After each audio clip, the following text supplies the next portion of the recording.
Hi అండి. Welcome back to my channel. ఈరోజు ఈ వీడియోలో ఎంతో టేస్టీ అయిన బెండకాయ పులుసు ఏ విధంగా ప్రిపేర్ చేసుకోవచ్చో మీకు చేసి చూపించబోతున్నాను. ఈ బెండకాయ పులుసు అయితే చాలా ఈజీగా, చాలా తక్కువ ఇంగ్రీడియంట్స్తో, చాలా తక్కువ టైంలో, చాలా ఫాస్ట్గా ప్రిపేర్ చేసుకోవచ్చు. టేస్ట్ కూడా చాలా బాగుంటుందండి. ఈ తయారీ విధానం చూద్దాం పదండి.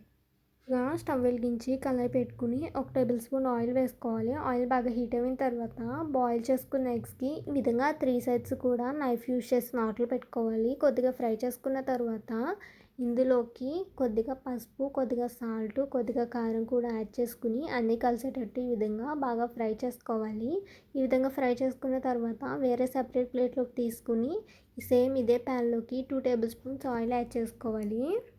ఆయిల్ బాగా హీట్ అయిన తర్వాత ఇందులోకి కొద్దిగా సాజీర వేసుకుని, అలాగే సన్నగా కట్ చేసి పెట్టుకున్న ఆనియన్స్ ముక్కలు కూడా యాడ్ చేసుకుని, ఆనియన్స్ ముక్కల్ని బాగా పచ్చివాసన అంతా పోయేంత వరకు బాగా ఫ్రై చేసుకోవాలి.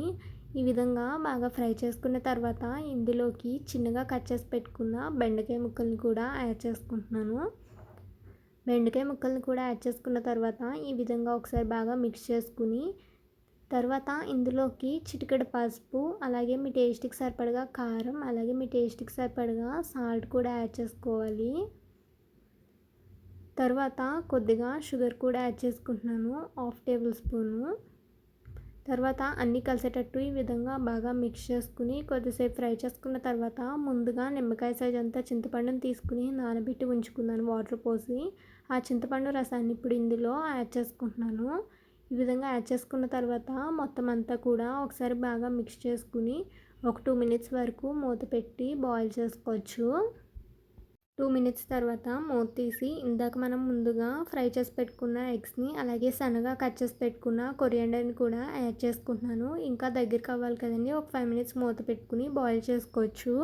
5 మినిట్స్ తర్వాత మూత తీసి చూద్దాం. చూసారు కదా, బెండకాయ పులుసు అయితే రెడీ అయిపోయింది. ఎంత పర్ఫెక్ట్గా వచ్చిందో, చాలా తక్కువ ఇంగ్రీడియంట్స్తో, చాలా తక్కువ టైంలో, చాలా ఫాస్ట్గా అయితే ప్రిపేర్ చేసుకోవచ్చు. ఒకసారి మీరు కూడా ట్రై చేసి చూడండి.